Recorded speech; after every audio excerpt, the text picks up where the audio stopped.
don't I know you, sir? Don't believe so. I haven't been here in many years. Name's Silas Greaves. Silas Greaves? The bounty hunter? Used to be. What are you doing here in Abilene? Just passing through.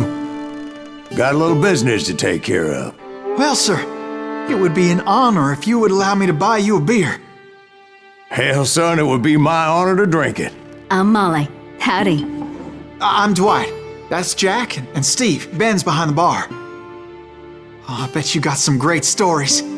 A couple. Any of them true? Jack, be nice. A few. What about your shootout with Henry Plummer's gang in Bannock, Montana?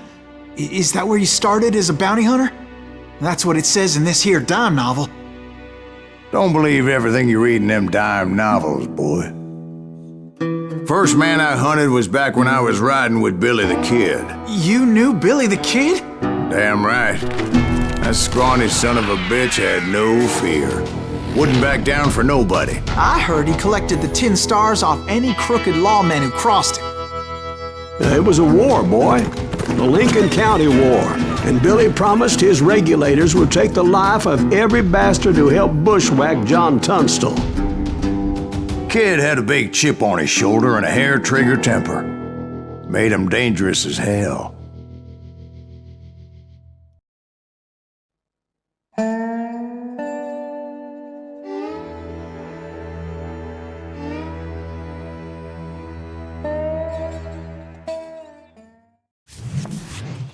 It was about 30 years ago. Billy was hiding out in an abandoned farm near Stinking Springs. I threw in with the kid because the man I had sworn vengeance on was riding with Billy's enemies. But before I tell you why I want that sumbitch dead, let me tell you what happened that day. I was heading back to the hideout when suddenly I had this funny feeling. Funny, ha-ha? No, Steve. The other kind of funny.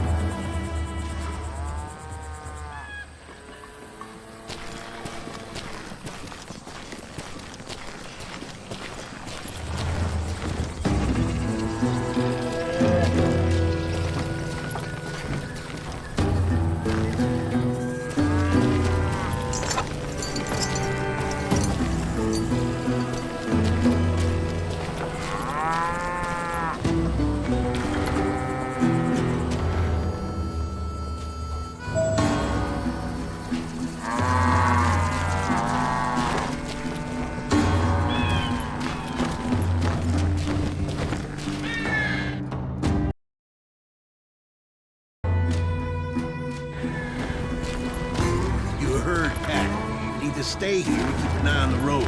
That's not fair. We're missing all the fun. I knew those two morons would never let me through. I had no choice.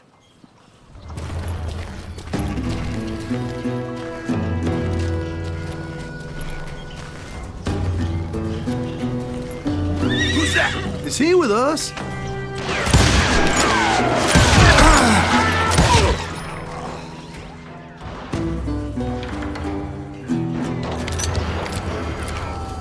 Was it Pat Garrett's posse? Oh yeah. I heard the shots and I knew I had to move fast. Garrett and his army of deputies had surrounded the entire homestead. Fire at will! Spread out, goddammit!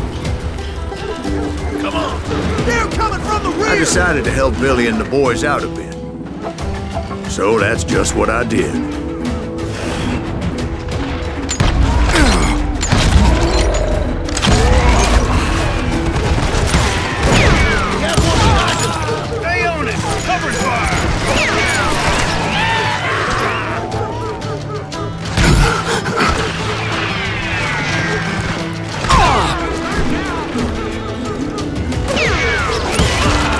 As the governor of New Mexico was paying for the kid's apprehension, Garrett was able to hire every gun hand in Lincoln County.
Watch out! He's one of them! God damn it, he's right behind us! Where the hell's Garrett? Garrett's men were running around like a bunch of chickens with their heads These cut off. son bitches running!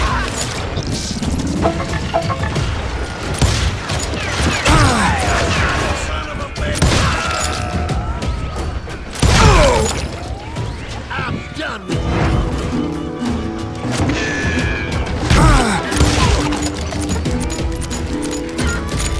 Leave him to me! Still, one of them reached the water tower. Not a bad idea. It would be a turkey shoot from up there.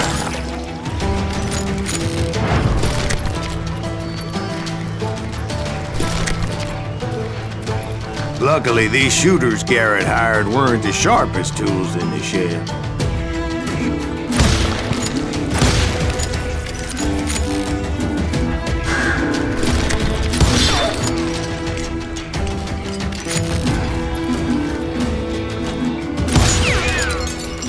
I'm here!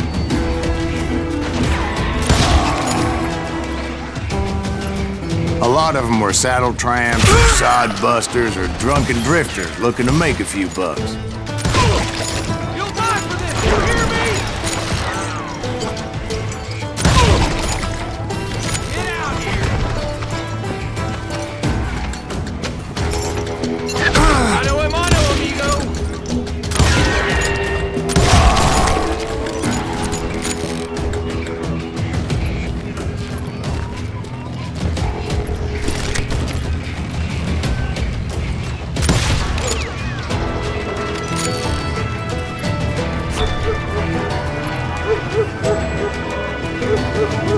Then, I heard a friendly voice yelling at me from the window. Back door! We'll cover you! Try aiming, you idiots! Truth be told, things weren't much better behind the house. Watch your flank!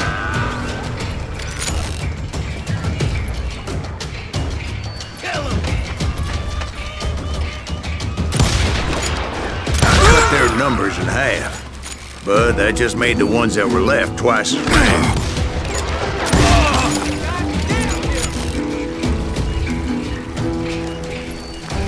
You ain't going nowhere. They made up for their lack of skill with a seemingly endless supply of ammo. You think you can kill me too?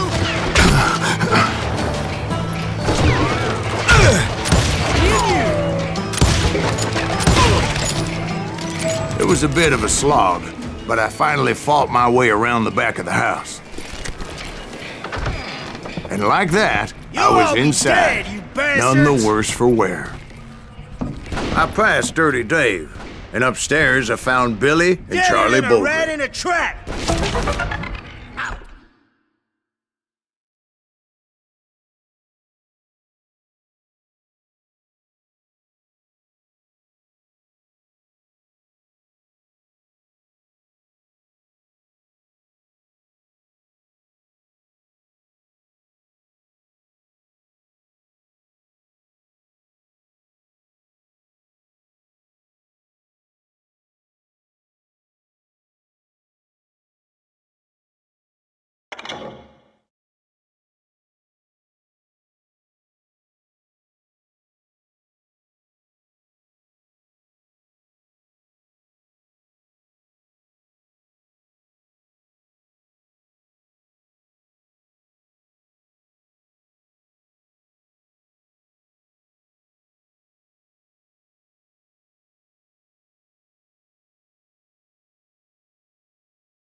Do you myself?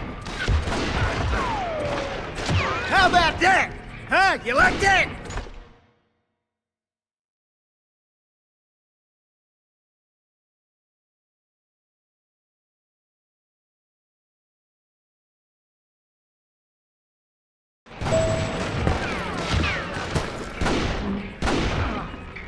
You ain't going.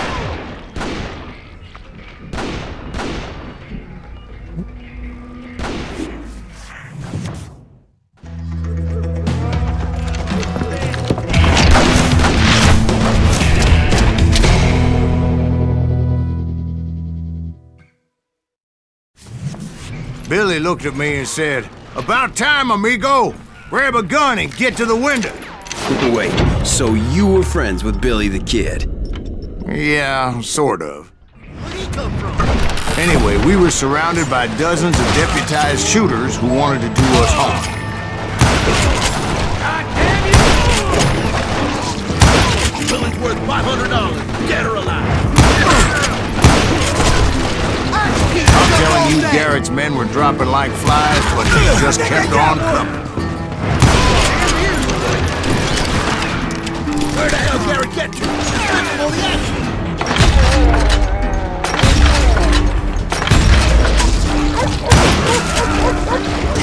That's when Charlie got hit. "They're catching us in a crossfire!" shouted Billy. "Get to the other side!"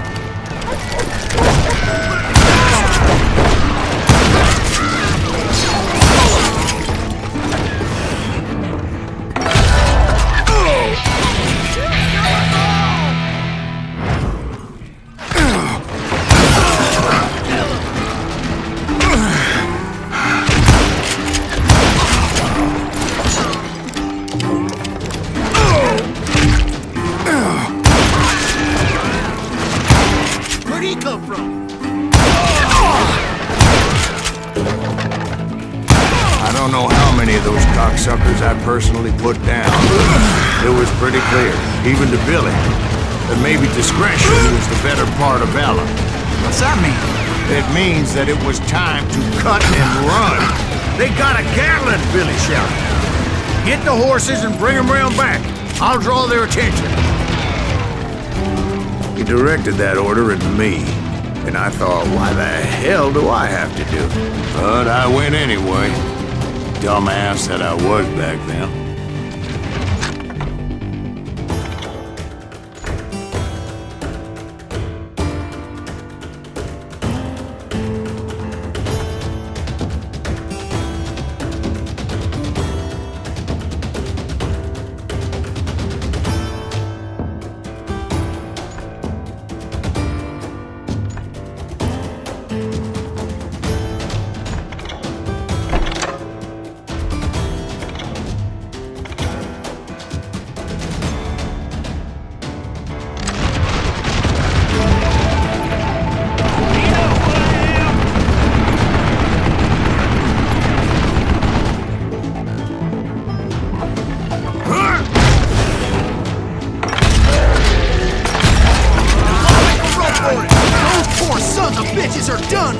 Many would have fled at me. But I had that false sense of invincibility that many young men have. Like Jack here. What are you saying, old man? Jack, he's just joshing with you now. Yeah, he better be. Mr. Greaves, please continue. Please, call me Silas, ma'am. Now, where was I?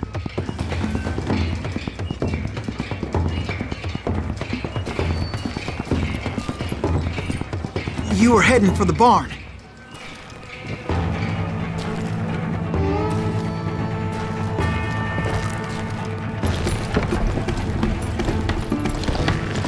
Gonna gut you like a fish!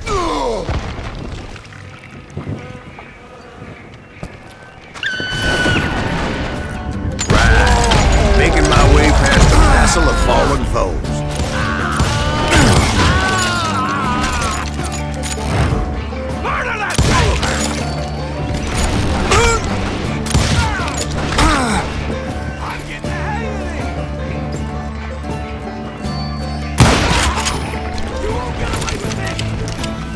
Sounds like Garrett hired a whole regiment of hired guns.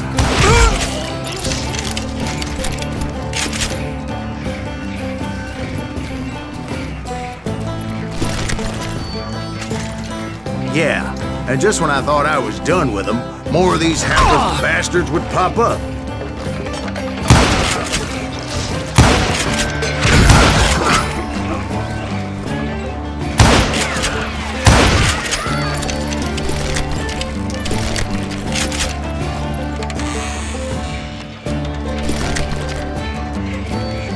Finally, I had the stables within my reach.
And that's when I met Sheriff Pat Garrett.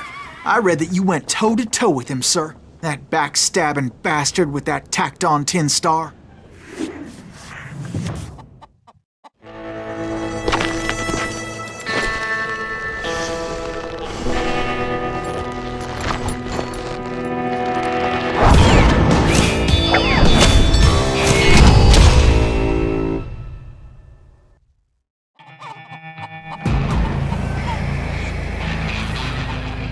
You challenged him to a showdown.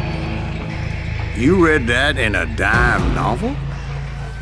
It said he showed no fear as he took your measure with eyes like a rattlesnake.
And that you killed him in a fair fight.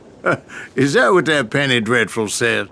No, boy. That ain't what I meant when I said I met Pat Garrett. So let me start again. I finally reached those damn stables.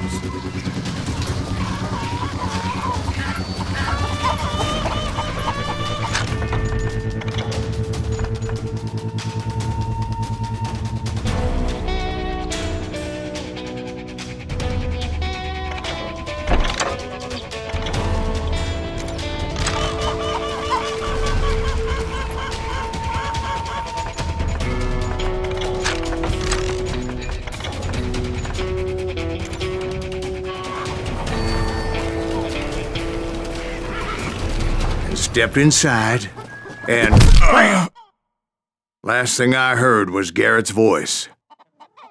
That's not Billy. And go on, how did it end? And, boy, that was just the beginning.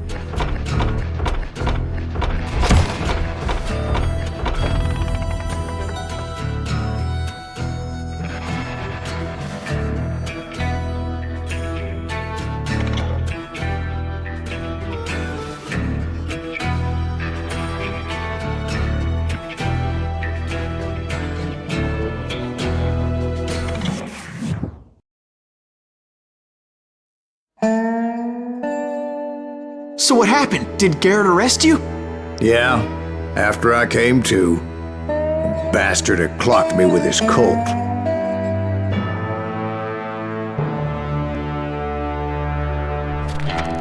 And the kid surrendered? When he realized there was no getting out of there alive. So they locked you up in Lincoln? Indeed they did. Sentenced me to hang right along with the kid.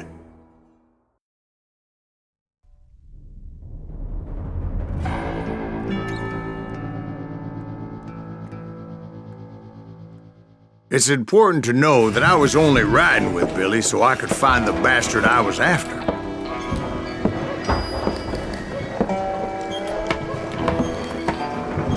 He was with John Kinney's gang, and they were sworn enemies of Billy's regulators. Why were you after him? I owed that son of a bitch a bullet for what he had done to me and mine. Instead, all I got for myself was a goddamn death sentence. Luckily, it was right around then that I heard Billy make his move. He shot Jim Bell and a few other guards as he made his getaway. Later, they wrote that some lady friend planted a pistol for him in the privy. What the papers didn't say is that Billy helped me escape, too.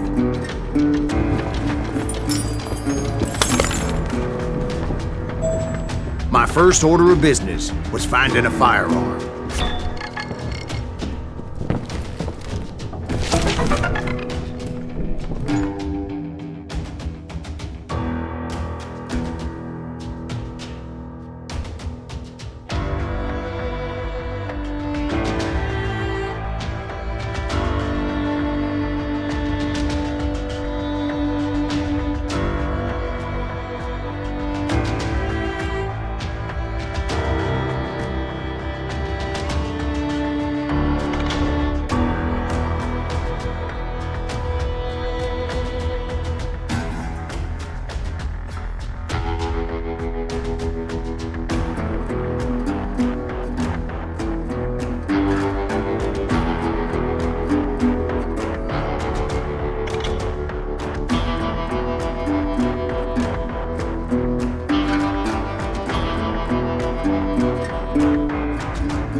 Luckily, I located Deputy Bob Ollinger's mean-ass shotgun.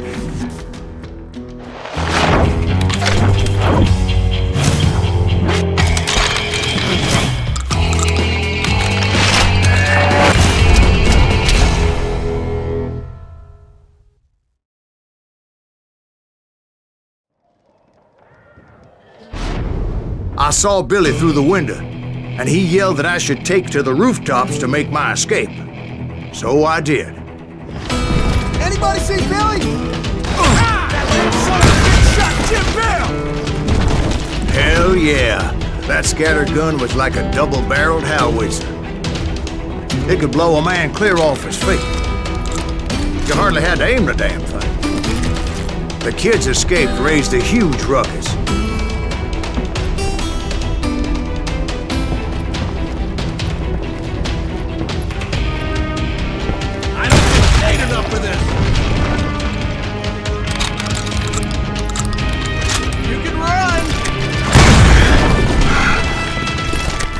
Guards were everywhere looking for him.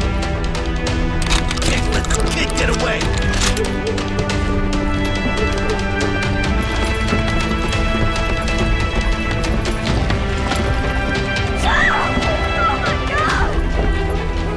Anybody see him?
jump from roof to roof like a damn alley cat.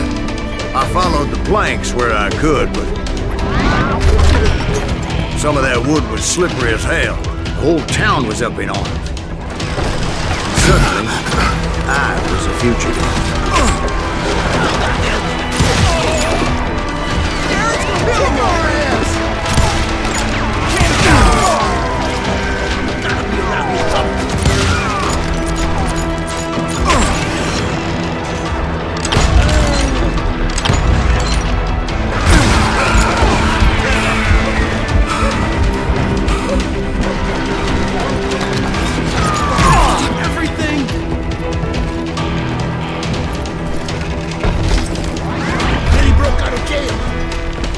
Violence is not the answer.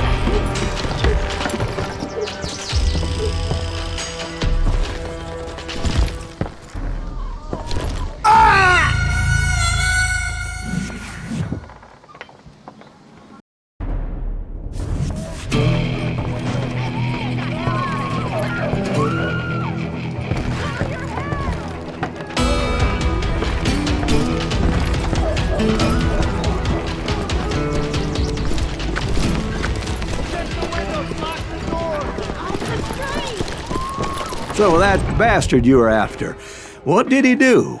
He did me and my family a grievous harm. But I knew if I was ever gonna find him, I would need to get my ever-loving ass out of there.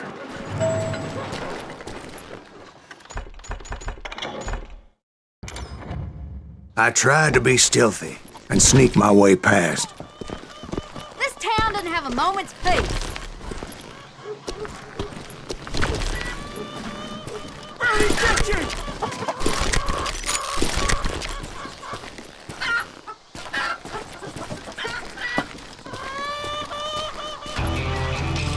You! But hell if they weren't all waiting for me. Apparently, some of them thought I was Billy. You hooligans can go to hell.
Don't let him get away!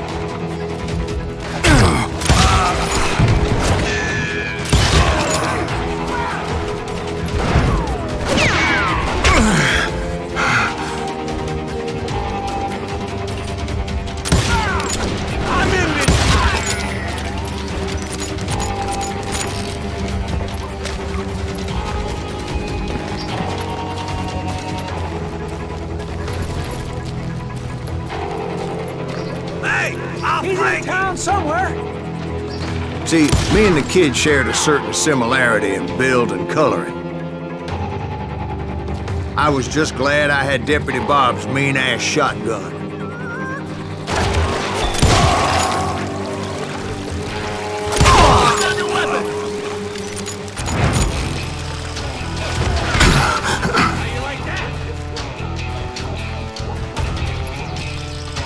Surrender yourself!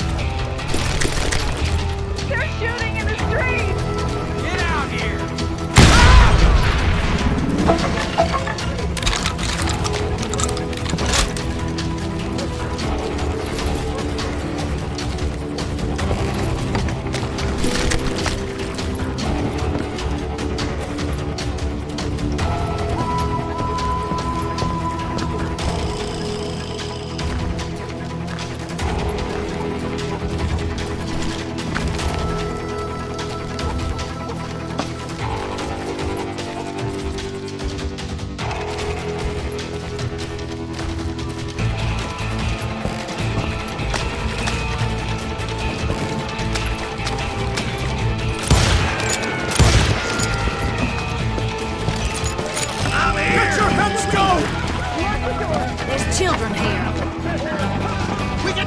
So much lead was whizzing by my head, it was like everyone in Lincoln wanted to put me in the ground.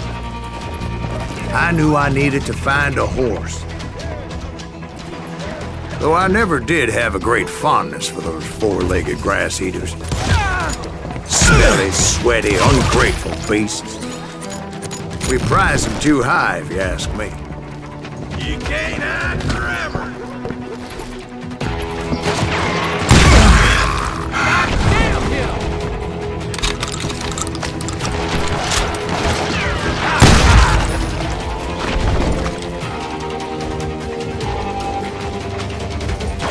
Me and you!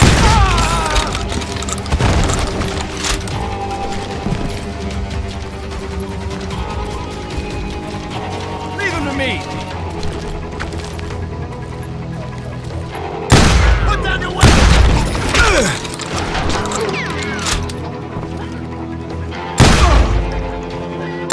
You're threatening the lives of innocent people.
Damn town's going to hell in a handbasket.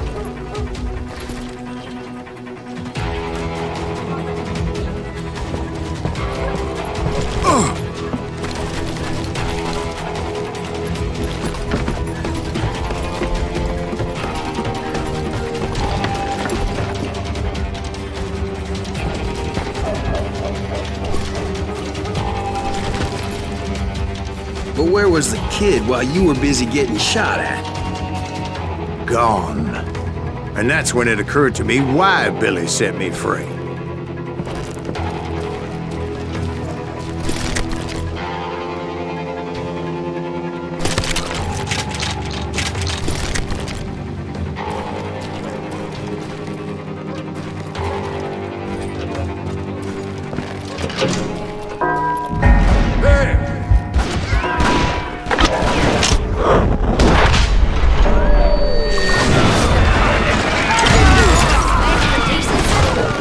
So I could be a hapless decoy and draw attention while he snuck out of town.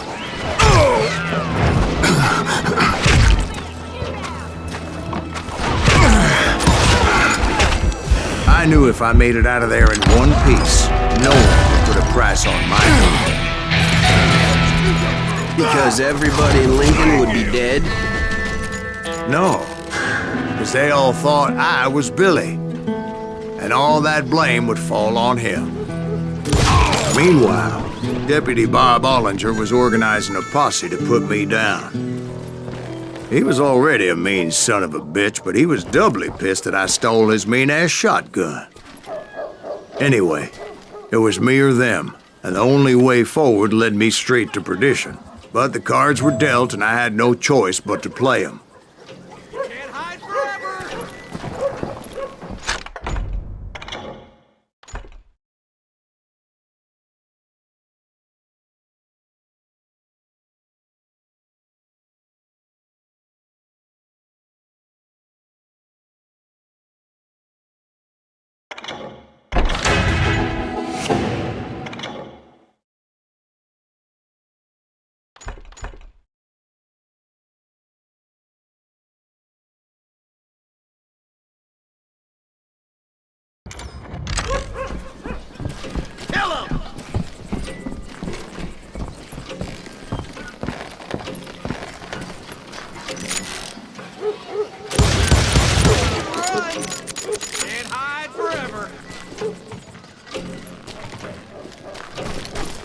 gonna be in deep shit when Pat gets back.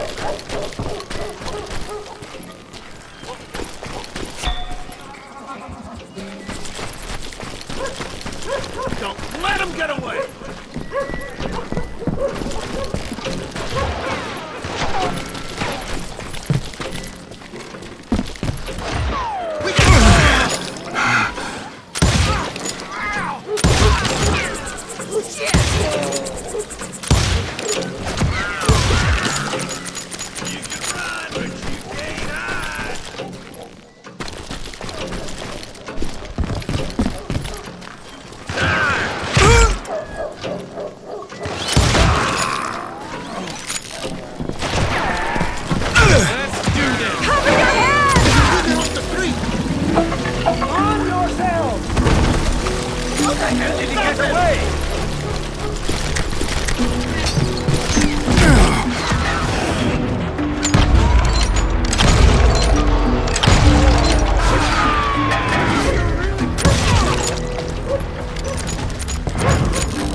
Don't let him get away!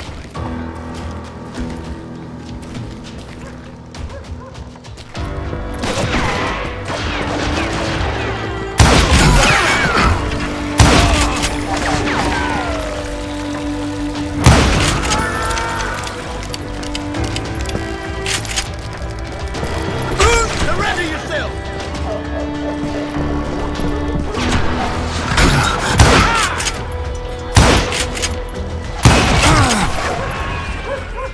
I don't get paid enough for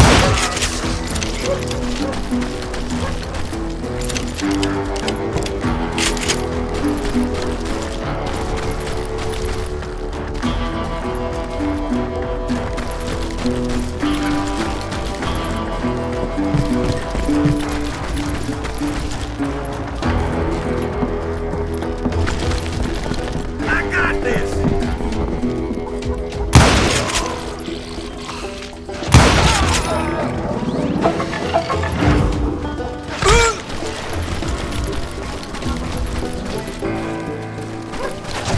Finally, I found what I was looking for. The stables on the edge of town.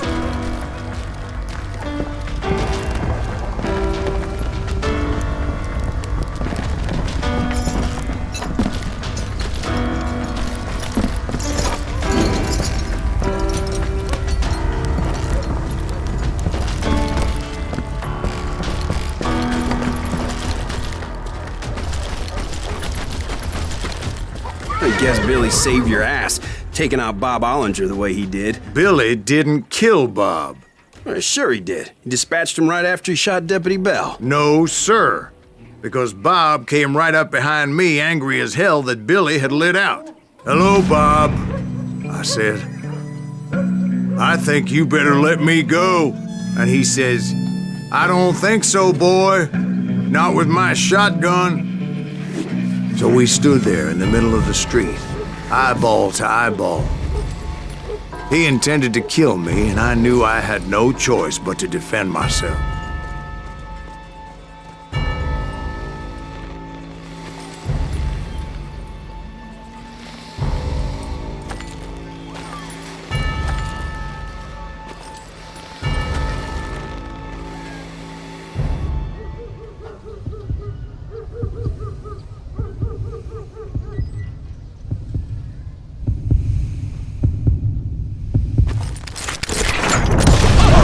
I killed him in a fair fight. Everybody saw I had no damn choice. Well, Lincoln got a mite depopulated then. So what happened? Did Garrett arrest you? Yeah.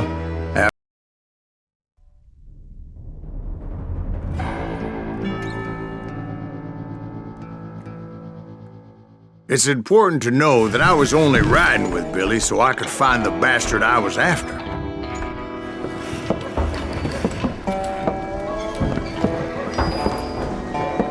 He was with John Kinney's gang, They were sworn enemies of Billy's regulators. Why were you after him? I owed that son of a bitch a bullet for what he had done to me and mine.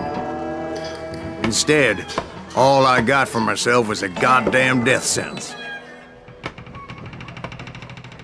Luckily, it was right around then that I heard Billy make his move. He shot Jim Bell and a few other guards as he made his getaway. Later, they wrote that some lady friend planted a pistol for him in the privy. What the papers didn't say is that Billy helped me escape too.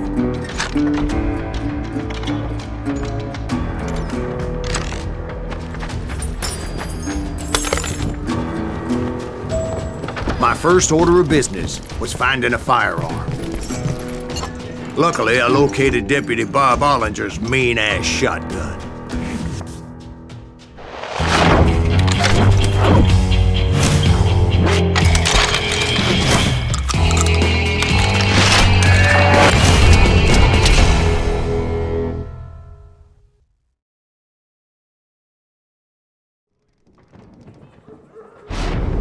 I saw Billy through the window, and he yelled that I should take to the rooftops to make my escape.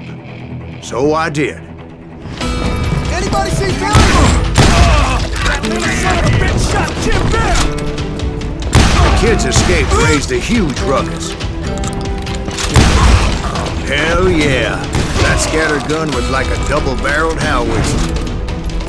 It could blow a man clear off his feet. You hardly had to aim the damn thing. Guards were everywhere looking for it. I had to jump from roof to roof like a damn alley cat. I followed the planks where I could, but some of that wood was slippery as hell. The whole town was up in arms. So that bastard you were after, what did he do? He did me and my family a grievous harm. But I knew if I was ever gonna find him, I would need to get my ever-loving ass out of there.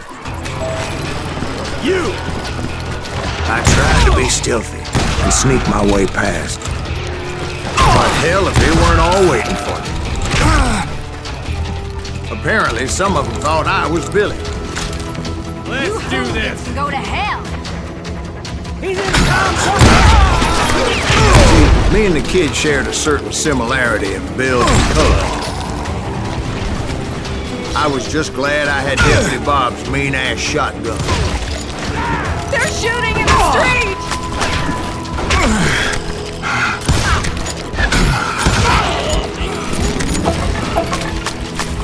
I'll flank it! Get your head stoned! Children here. So much lead was whizzing by my head, it was like everyone in Lincoln wanted to put me in the ground. I knew I needed to find a horse.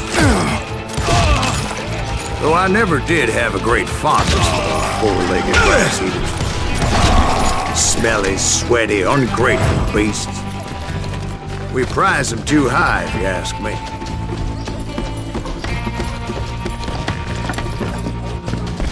Damn town's going to hell in a handbag! But where was the kid while you were busy getting shot at? Gone. And that's when it occurred to me why Billy set me free. Extra decency? So I could be a hapless decoy and draw attention while he snuck out of town. Boy, you are out of luck! I knew if I made it out of there in one piece, no one could put a price on my head. Because everybody in Lincoln would be dead? No, because they all thought I was Billy. And all that blame would fall on him. Meanwhile, Deputy Bob Ollinger was organizing a posse to put me down. He was already a mean son of a bitch, but he was doubly pissed that I stole his mean-ass shotgun. Anyway, it was me or them. The only way forward led me straight to perdition. But the cards were dealt, and I had no choice but to play them. We're gonna be in the weak shit when I get back! Abandon me! Get away! Let him get away!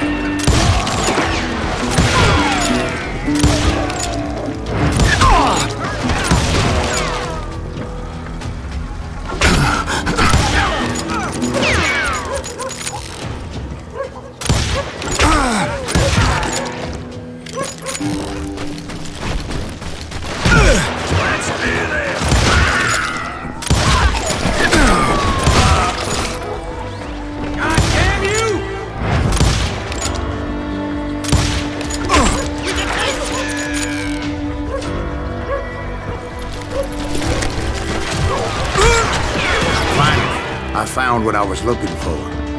The stables on the edge of town.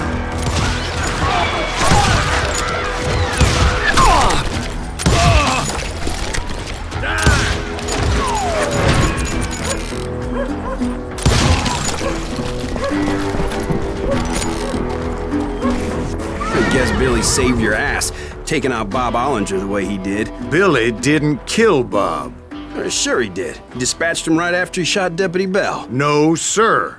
Because Bob came right up behind me, angry as hell that Billy had lit out. "Hello, Bob," I said. "I think you better let me go." And he says, I'm impregnable. There he is. Don't let that asshole get away with this.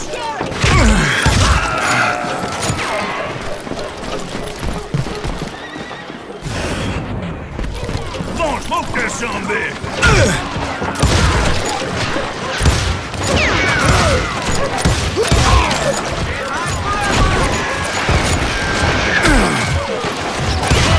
Stop him!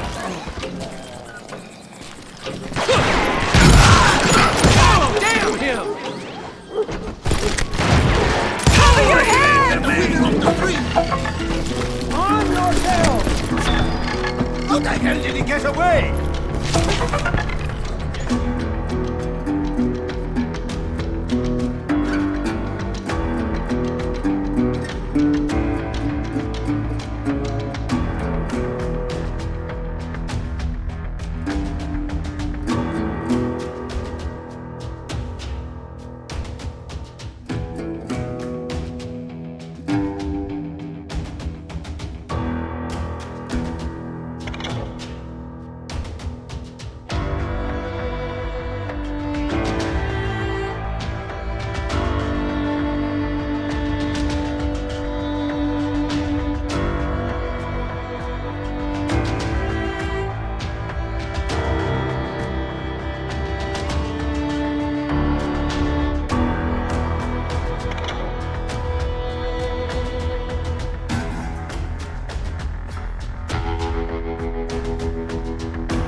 Enough for this.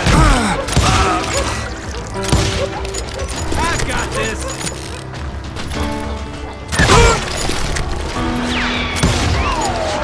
Let him get away.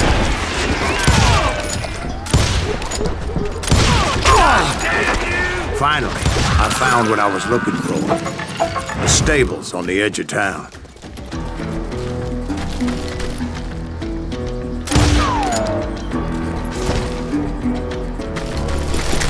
I guess Billy saved your ass, taking out Bob Ollinger the way he did. Billy didn't kill Bob. Sure he did. He dispatched him right after he shot Deputy Bell. No, sir. Because Bob came right up behind me, angry as hell that Billy had lit out. "Hello, Bob," I said. "I think you better let me go." And he says, "I don't think so, boy. Not with my shotgun." So we stood there in the middle of the street, eyeball to eyeball. He intended to kill me, and I knew I had no choice but to defend myself.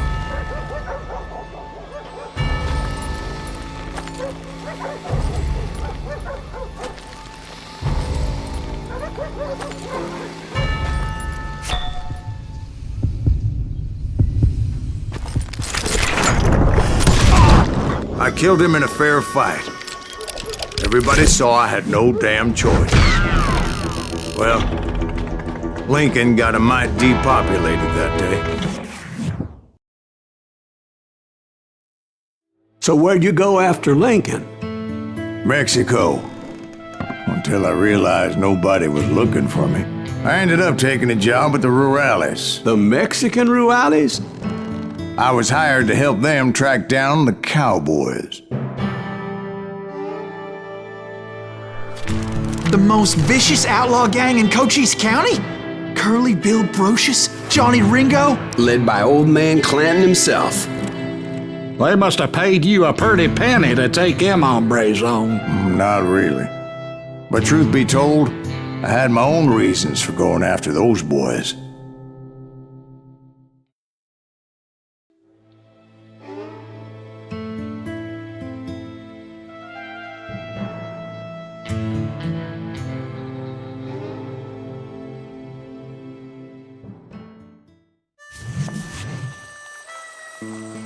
So was the bastard you were after now riding with the cowboys? Roscoe Bob Bryant was his name. Oh. But no, this time it was a different bastard I was after. The aforementioned Mr. Ringo. And yes, he was working for old man Clanton.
I came upon them robbing a stagecoach, which wasn't surprising, being they were such murderous thieves and bastards.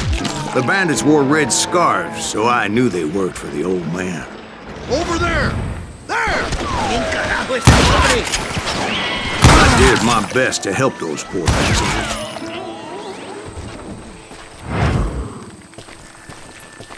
You're dead! Moments later, the attackers were dead, and I checked the stagecoach to see how many passengers were still breathing. None. It was then I wondered if the rocks weren't hiding more bandits. Was that all of them? Or did I just hit the rear guard? I quickly got my answer. They attacked from on high like Apaches often did.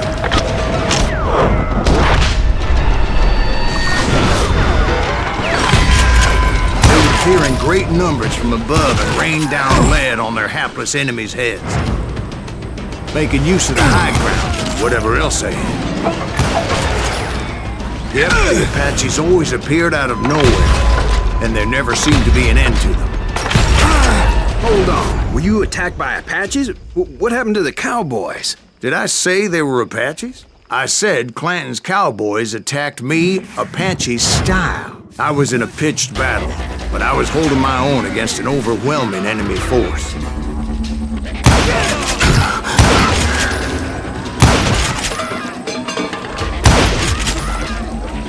See, at the time, I was still pretty green and would often blunder into regrettable situations. But I I just kept shooting at anything I could see up in those damn hills. I didn't see Ringo. I knew he was with the cowboy. He and Roscoe Bob had done me a dreadful wrong, and I was determined to have my revenge. But to get to Ringo, I knew I'd have to fight my way past these other assholes first. Unfortunately, I was running out of ammo. Another perfect example of my relative inexperience as a hunter of men. I immediately knew that a tactical retreat was called for, as my vengeful fury was much less impressive without the bullets to back it up.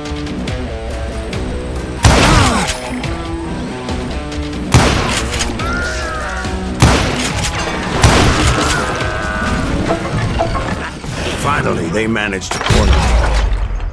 Trapped as I was, the odds of my survival seemed pretty slim.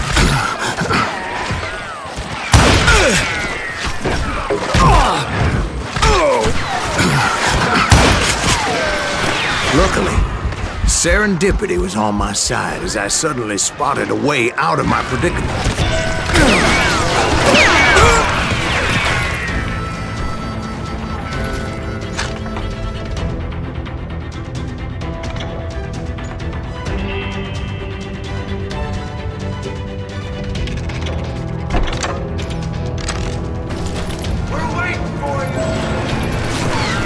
I ran ahead as if the devil himself was after me. Bullets were whizzing by my ears, but I wasn't about to roll over and die. I just kept running like there was no tomorrow.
Because there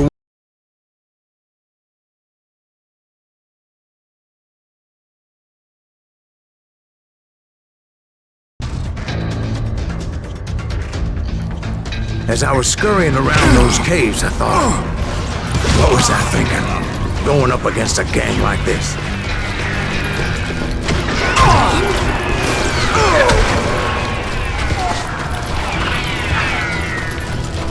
They were hunting me like I was game. I just kept running, not knowing where the hell I was going.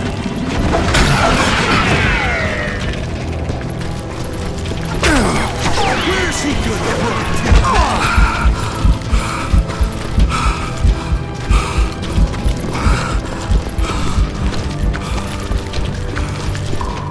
You're mine!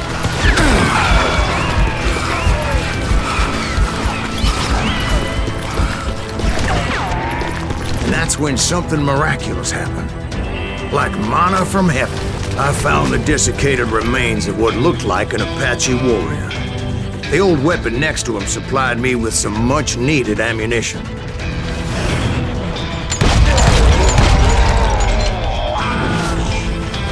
Guy Masterson once told me it was more important to be lucky than good, and he would know. And imagine my surprise when I found a fistful of dynamite to go along with that ammo. That stroke of good fortune evened the odds and bolstered my confidence. It was time to turn the tables. Time for the prey to become the predator. Time for the hunted to become the hunter. Time. All right, Jesus, we get it. They were right where you wanted them. That's right, Jack. I was done running. The old man's boys were not expecting that. No, sir. I came at them like a wildcat. My fury knew no bounds.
It was finally time for that old man to pay for his sins. Can't hide forever.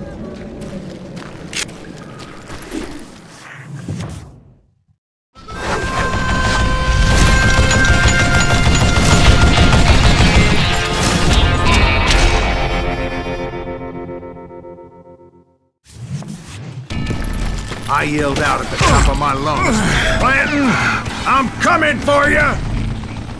A little stealth might have made more sense, to be perfectly honest. Because that old fool had a Gatling gun and enough bullets to last him till kingdom come. But I knew I could not let that deter me. Not if I was to find and kill Ringo. I needed to get that old man off that gun. Wait! Goddamn book!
Most everyone thought it was the Ruales who had come up against him in Guadalupe Canyon, but it was just me. What a piece of crap! What I ever do to you?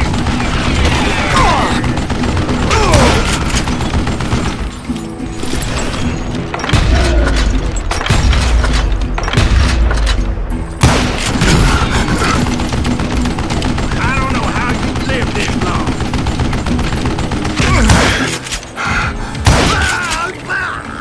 Apparently, one of the cowboys made it out of there alive and told Ike and Billy Clanton that it wasn't a Mexican who took their father's life that day. They just assumed it was one of the Earps, and that little misunderstanding eventually led to that legendary gunfight at the OK Corral.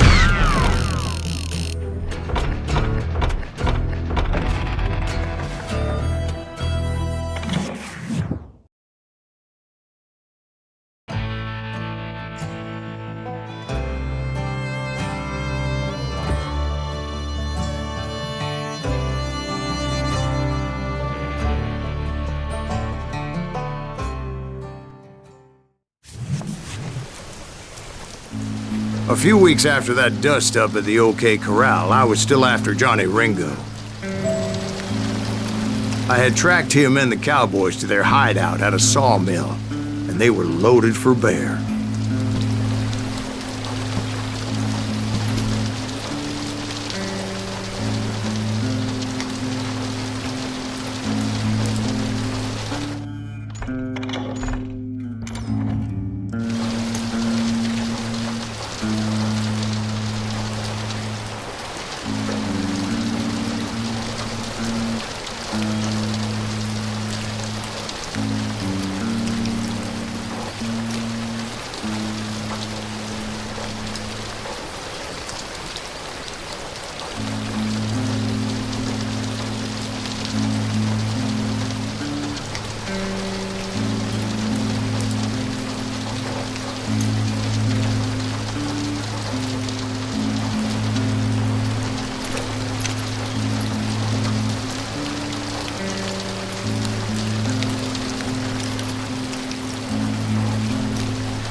So, what exactly did Johnny Ringo do to piss you off?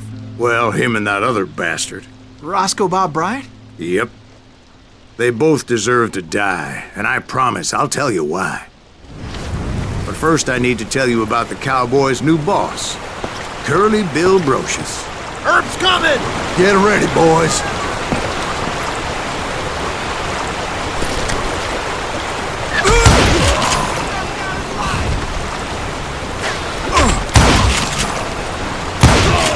Curly Bill took charge of the Cowboys upon the old man's demise, and after that gunfight at the OK Corral, the Clantons wanted revenge.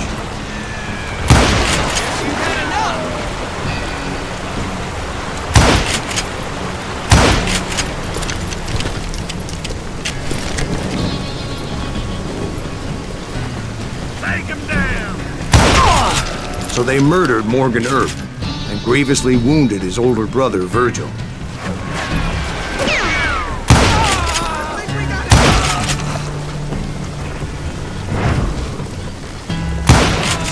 Wyatt and Doc went on what became known as the Vendetta Ride, hunting those outlaws down. So when I showed up, that's who they thought I was.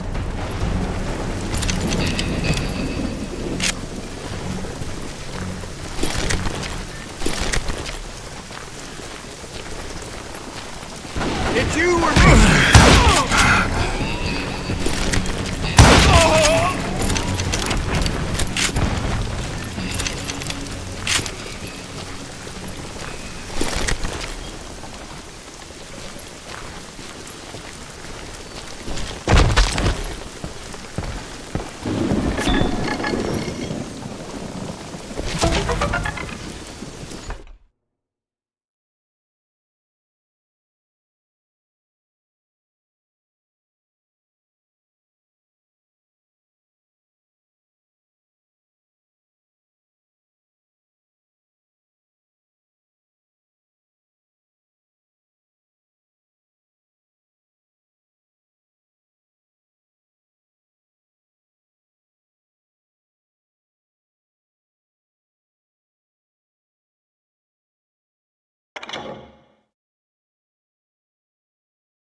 There were killers around every corner, all wearing red bandanas. That's how the cowboys identified each other.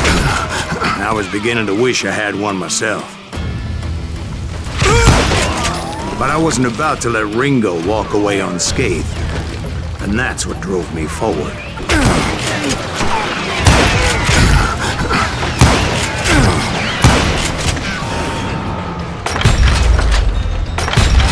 They say that Ringo was infernally fast. I hardly saw anyone faster, boy. Certainly not Wyatt Earp.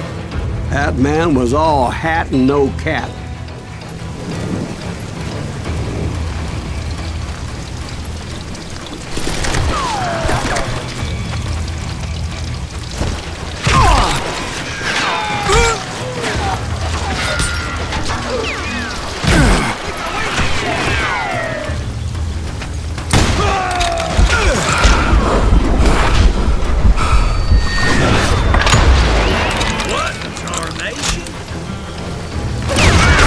Earp wasn't much of a match for him, but Doc Holliday might have taken it. That lunger should have kept his nose out of it. They never charged anyone for the murder of Morgan Earp. Kill him!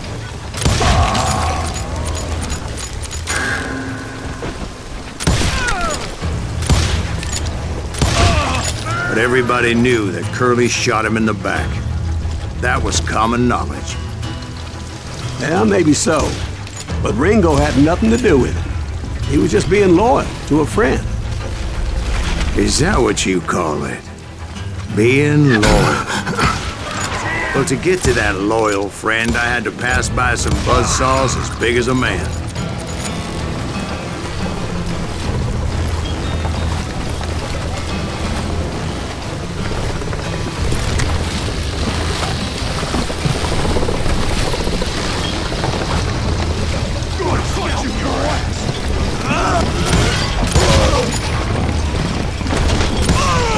Excuse me, sir. I have a question. What's that, Dwight? After old man Clanton died, why didn't his son take over the Cowboys? Because Ike Clanton was dumber than a box of rocks and a yellow belly to boot.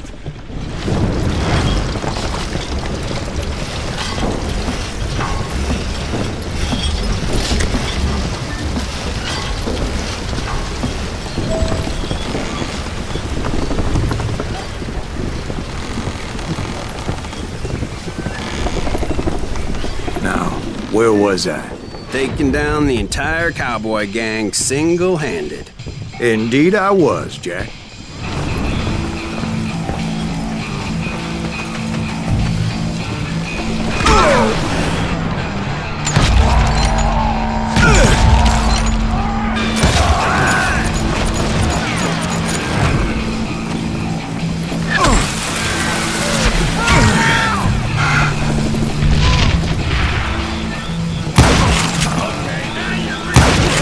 Though it wasn't easy, as those boys had good cover.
dare you? Keep shooting. I don't mind. Damn! There were carts everywhere, piles of lumber, and God knows what else for people to hide behind. That really was one hell of a sawmill. Quite an impressive operation.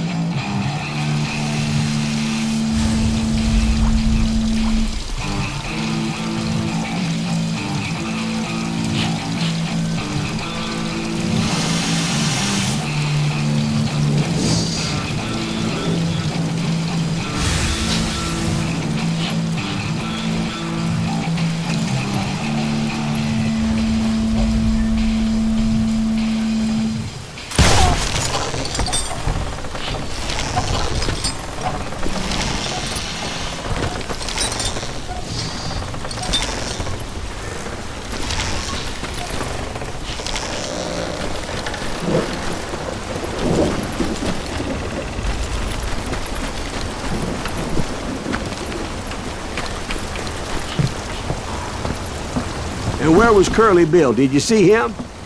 I'm about to get to that, Ben. Patience.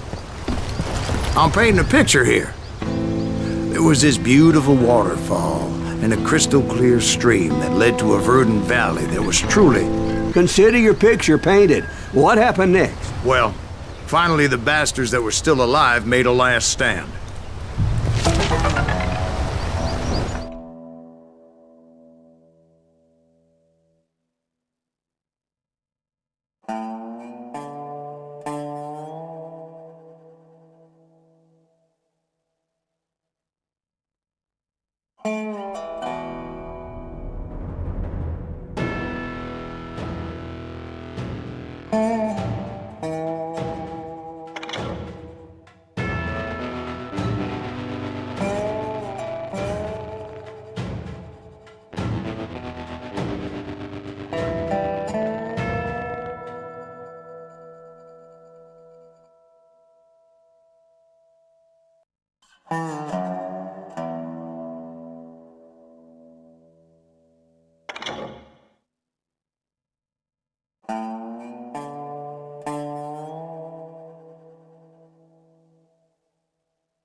Curly Bill, Johnny Ringo, and his compadres took off into the lumber yard, and I followed after.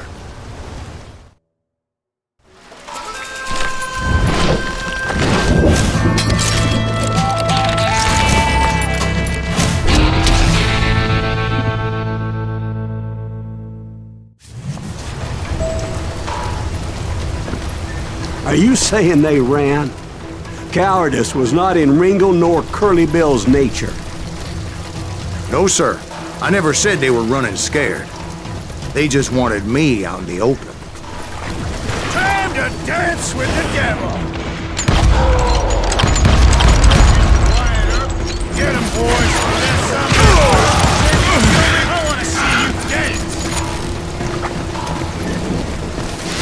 Damn!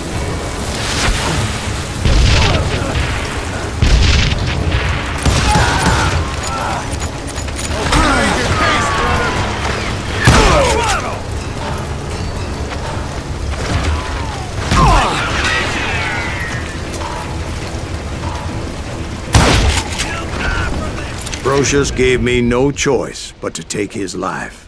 But Ringo was nowhere to be found. I knew you didn't kill Ringo, because he was found dead in a different location altogether. To this day, his killer is still unknown. Indeed. Took me a few months before I finally tracked his ass to West Turkey Creek Canyon.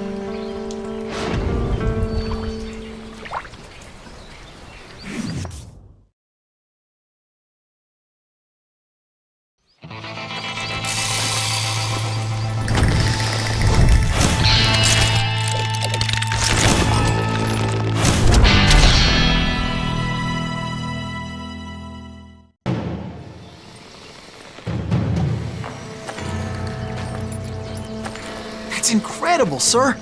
I always thought that Doc Holliday was the one that killed him.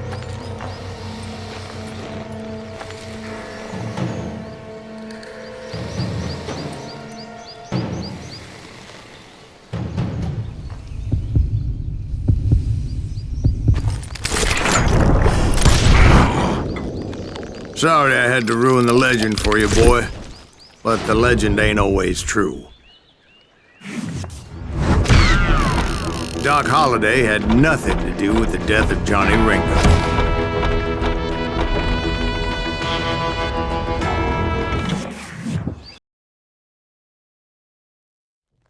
I was paid a healthy bounty for Ringo and Curly Bill, and realized there was real money to be made. That's why I went after Henry Plummer.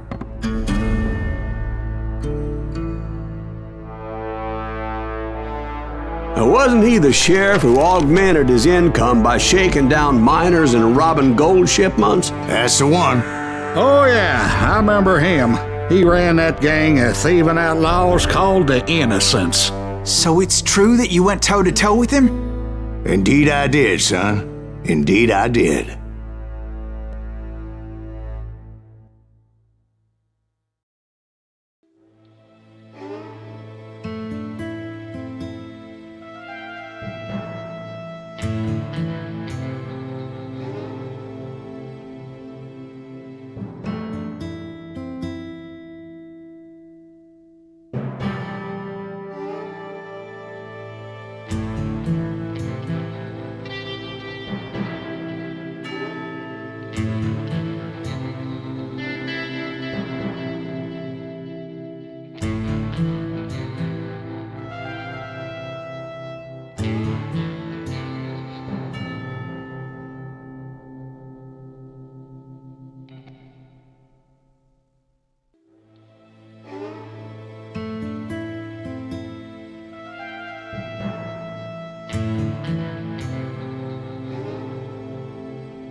I knew I needed resources if I was going to track down Roscoe Bob Bryant, and hunting Plummer looked like a good way to get rich quick. As the local vigilantes exposed him as the leader of the bandits, and put a generous price on his head.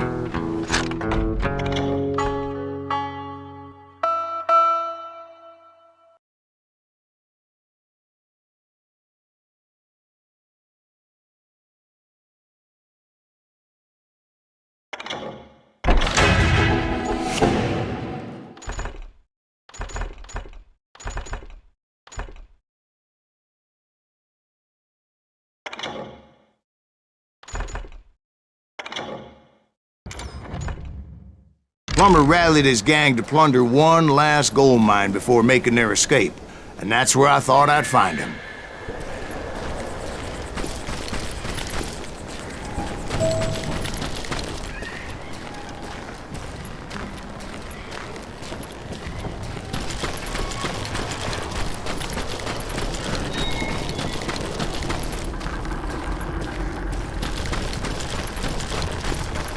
It makes me nervous standing so close to all these goddamn barrels of gunpowder.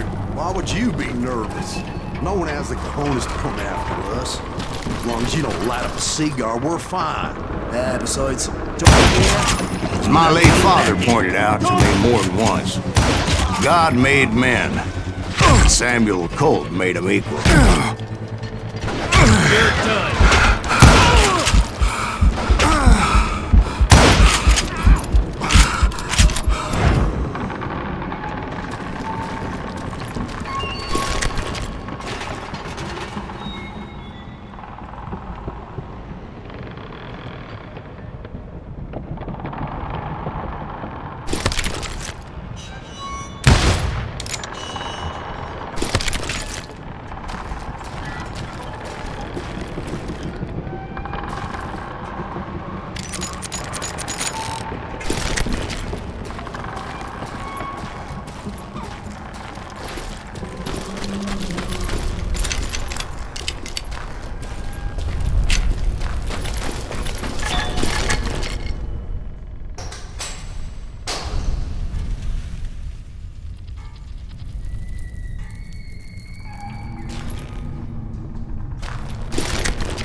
I knew that dynamite wasn't mine, so I decided the polite thing would be to return it. It was the biggest gold rush since Sutter's Mill in '48. Unfortunately, prospectors weren't the only ones drawn to those riches.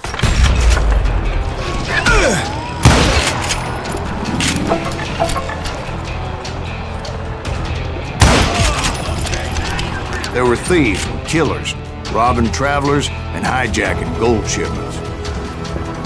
I'm putting you down. Like those that ran with Plummer.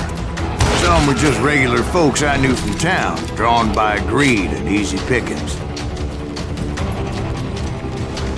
Charlie Crow, the blacksmith. James, who worked in the stable. Sam and Jeremiah Barber, the butcher's sons.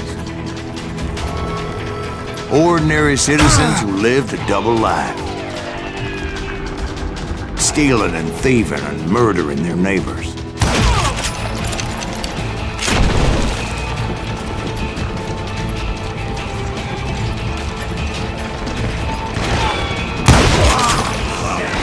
course, the rest were veterans of the Civil War. Stone-cold killers trained on the bloody fields of Shiloh and Antietam. Dangerous, desperate individuals. Plummer had a lot of men on his payroll. A hell of a lot.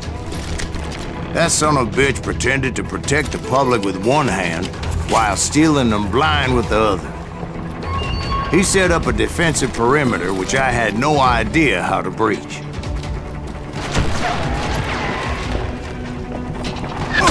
Plumber wants to get over there.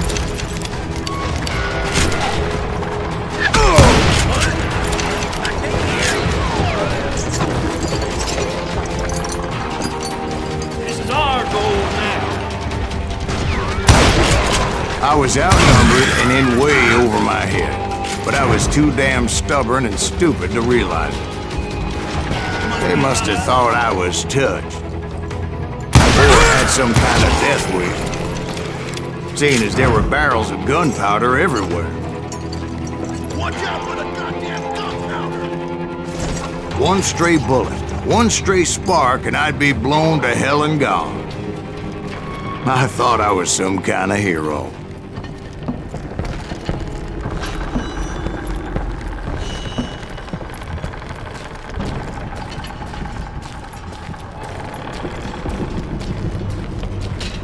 I finally made it past and headed on to meet my destiny.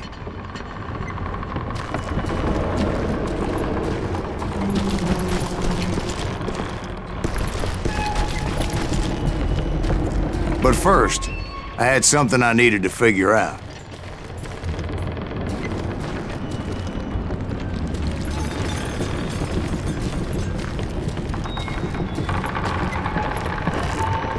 I had a few ideas on how to get into that mine, but once I made my decision, I knew there was no turning back. So my first thought was to enter the nearest mine portal. I saw an entrance. Made sense. It was the quickest way in, but that also made it more dangerous, as there would undoubtedly be enemy pickets posted along the way.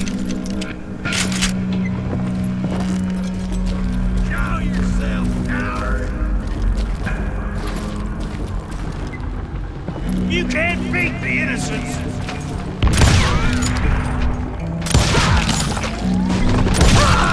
God damn him! You ain't beefing me.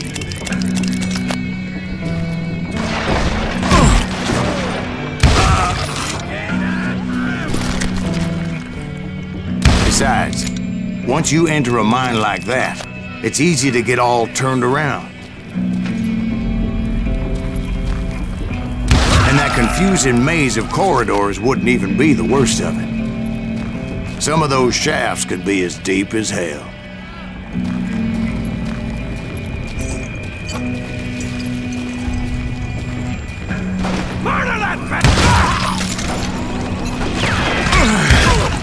A single stumble or misstep can easily end in a deadly plunge to oblivion.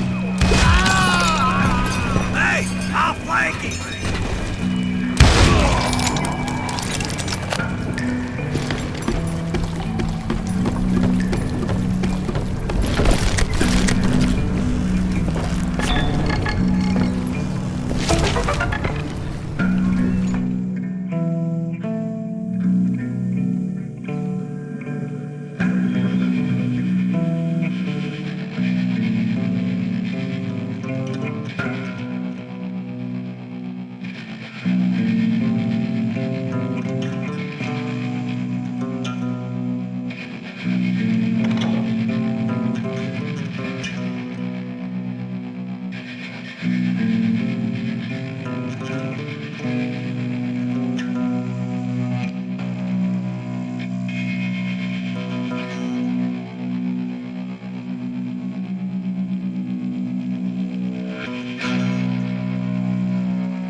Quick reflexes often make up for a lack of common sense.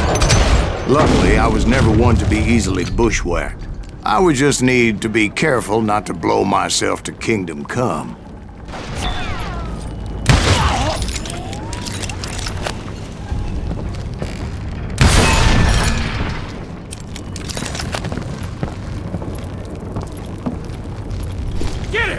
With all that gunpowder and dynamite everywhere, a body has to know what he's shooting at.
One wrong bullet could have turned that mine into a dad-blasted tomb.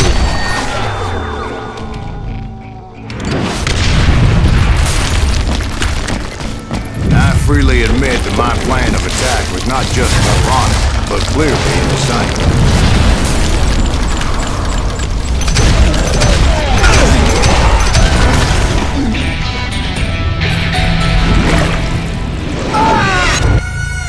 It's a good thing that I abandoned that ridiculous plan before I even tried it.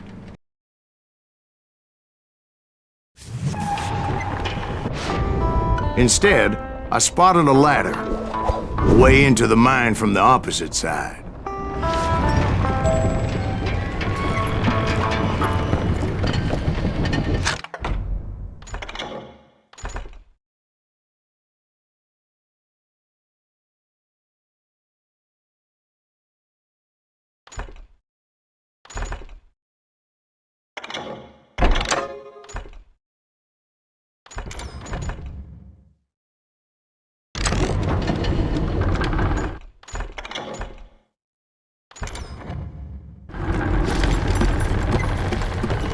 It was a long way around, but that approach seemed more sensible at the time. Of course, being I had a problem with heights, that scaffolding scared the bejesus out of me. Climbing down that ladder required some caution, because even though I had a younger man's reflexes, no man can dodge a damn bullet while climbing down a rickety ladder. I needed to make a leap of faith, which ain't easy when you're suspended between heaven and hell.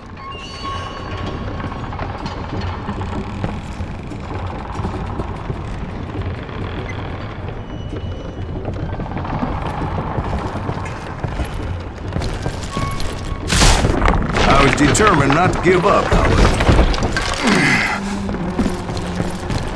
That Sheriff Plummer seemed quite the despicable character. When the vigilantes discovered what the sheriff was up to, people were outraged. That 10,000 they put on his head would go a long way to helping me find old Bob. Bad enough. You know who we are. And I had made it my mission to settle that score come hell or high water.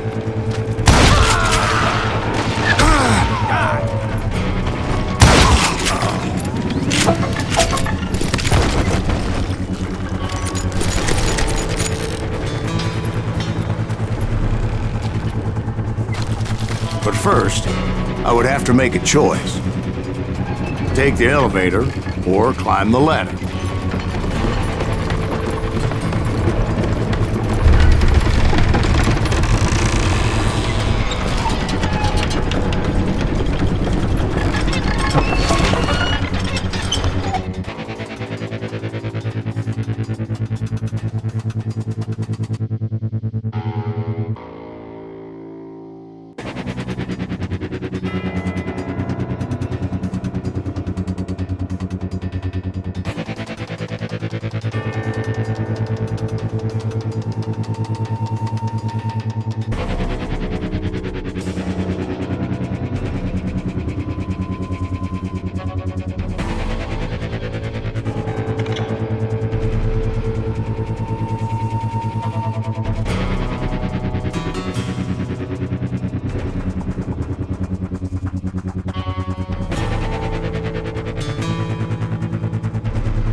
Plummer was a mad dog killer, and the people of Nevada City deserved better.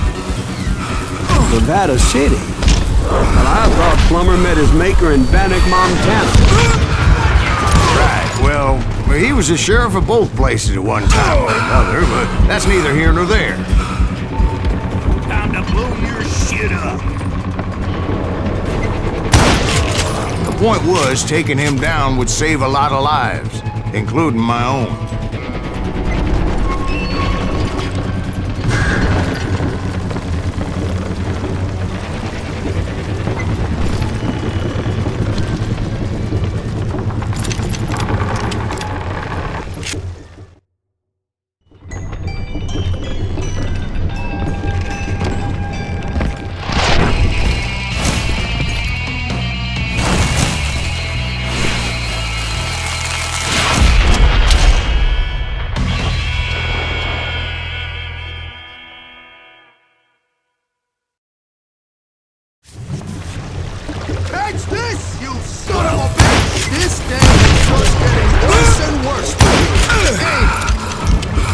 Henry Plummer was clearly unhinged, and I could see right away that this was gonna take some doing. Look, you shot!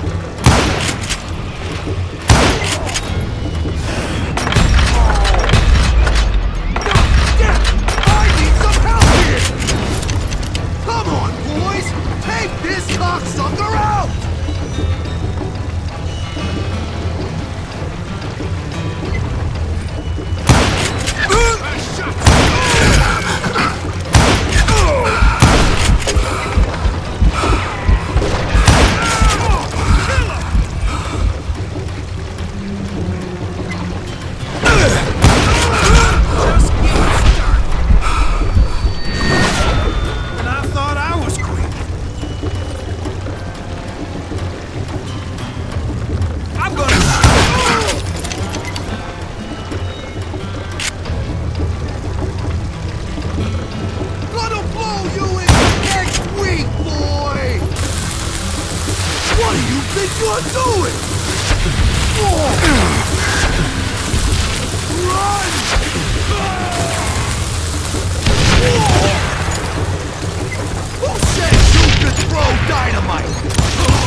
So that's how Henry Plummer died. Him and his crew were worth their weight in gold. And now, I was officially a bounty hunter.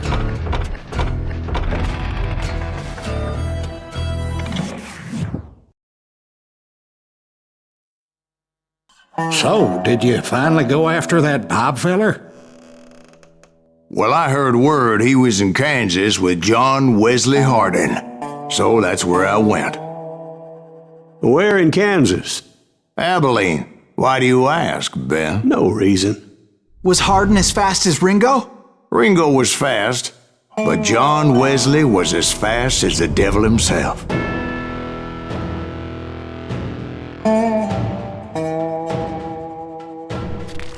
Hell, he killed his first man at 15. From that day forward, he had a price on his head and wouldn't back down for nobody, not even Wild Bill Hickok himself.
I dodged death many a time, and that night in Abilene was no different.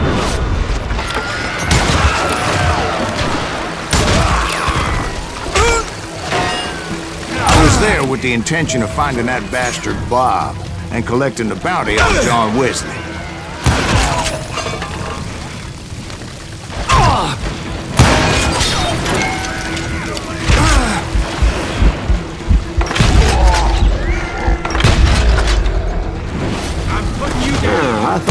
the strangers got heart.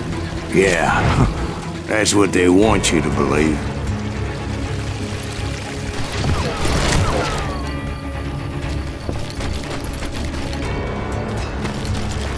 Time to die!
You're dead.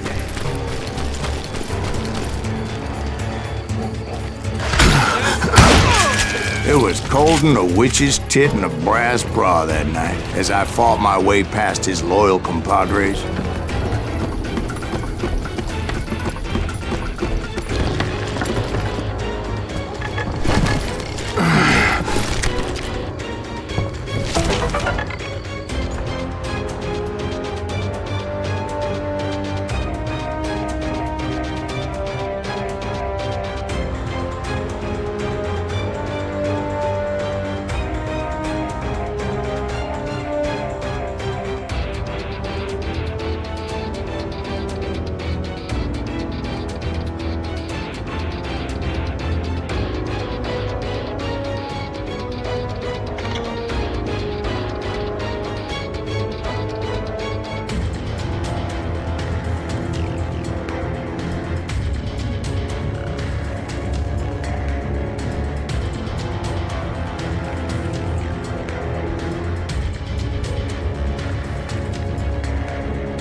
very same saloon we're sitting in today.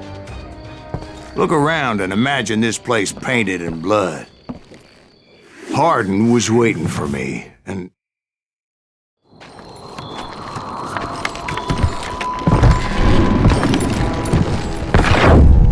Wait, I'm jumping the gun here. Let me back up and give you some background on this sumbitch. He deserves that much. Don't you think so, Ben? John Wesley Hardin was a killer. By the end, he confessed to taking the lives of 42 men. Fathers and husbands, brothers and sons, men with families who cared about them. Families who put up money in hopes of finding justice.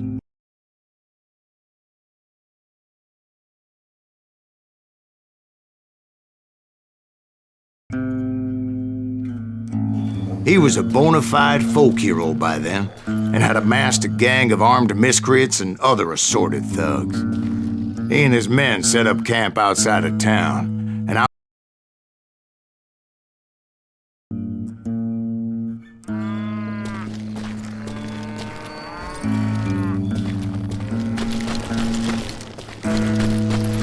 Shit, it's cold out here. Freezing my giblets off. Ain't right, we gotta stay out here keeping watch like this. Ain't nobody stupid enough to go after Hardin anyway. better 3 hours early than a minute too late. Damn it! Shoot that son of a bitch! They didn't ask why I was there. They knew, as most of them were wanted as well. I figured Hardin was here somewhere, but to get to him, I'd have to get past his gun hands. I had to spill a lot of blood to find out Hardin wasn't in that camp. He was carousing in town with his closest friends. Hardin's boys apparently didn't want me to reach the Bull's Head. Some were hightailing it into town to inform their jefe of my unwelcomed presence.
Someone's coming for him! Stop that sumbitch! Let the boys know we got another law dog.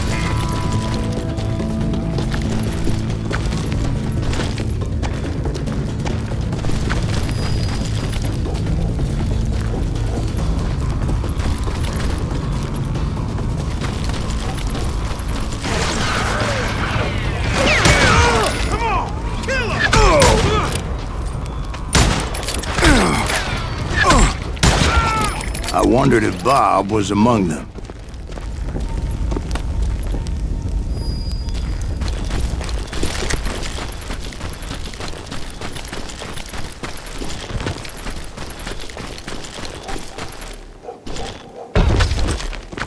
And I steeled myself for the fight ahead.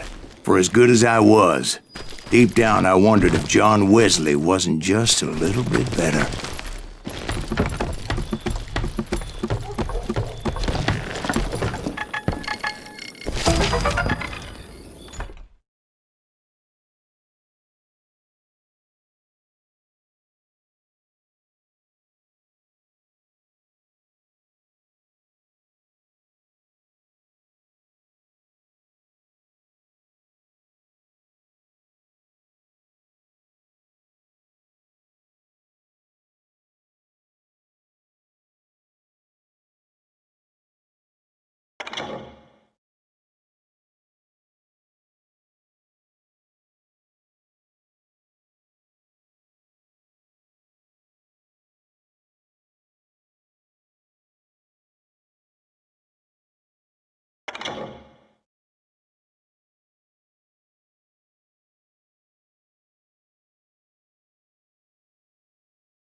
Before I could test my mettle against Hardin, however, I would first need to dispatch his cadre of hired killers.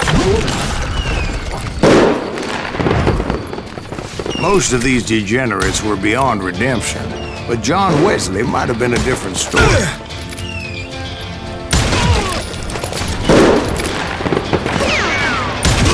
I didn't learn until later that that night was in fact his birthday celebration.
I think I already mentioned that I found Hardin in this very saloon.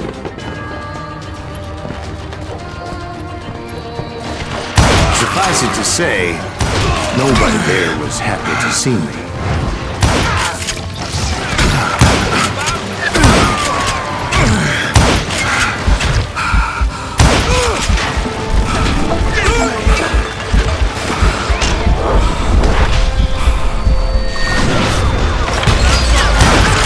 In fact, I felt a certain hostility. That's right. Run!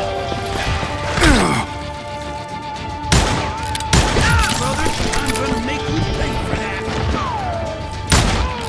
I was disappointed that neither Bob nor John Wesley were among the dead. But that was short-lived, as a moment later I was facing down the fastest gun in the West.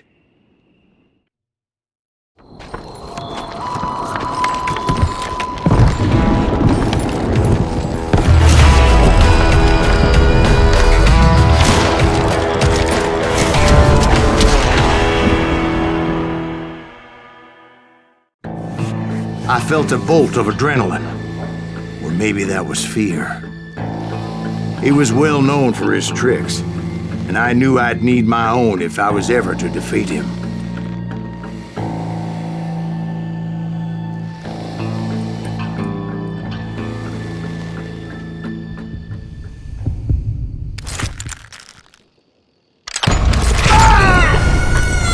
No, wait!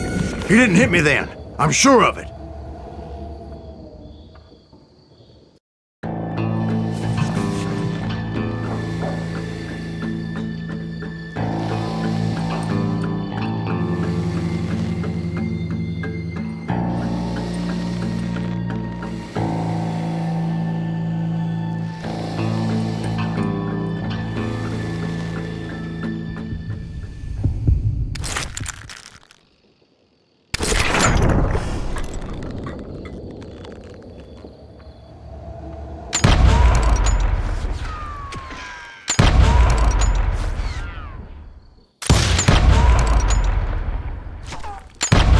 That man was faster than greased lightning. But being inebriated as he was, he didn't count his shots. And now, he was at my mercy. So he didn't die? No, I sent him to prison. Years later, after he was free, some restless avenger took his life. Shot him in the back in a saloon just like this one. Anybody up for another beer? Ben?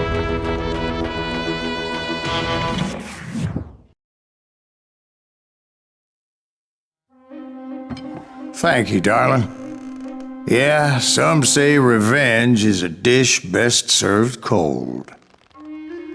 So whatever happened to that Bob guy you were after? Personally, I'd like to hear some of your other adventures. Like, I don't know, did you ever go toe-to-toe with a red man?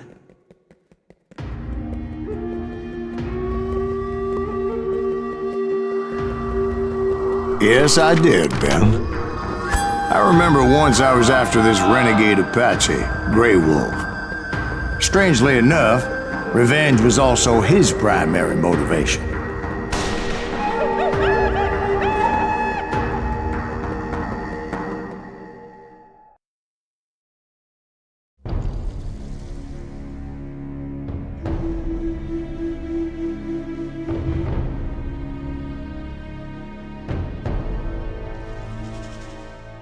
A bounty was put on Grey Wolf's head, and that's how I came to hunt him in the mountains.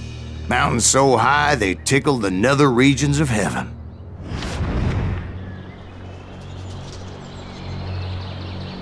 Grey Wolf was a Chiricahua Apache medicine man who had led a war party in revenge for a massacre against his people.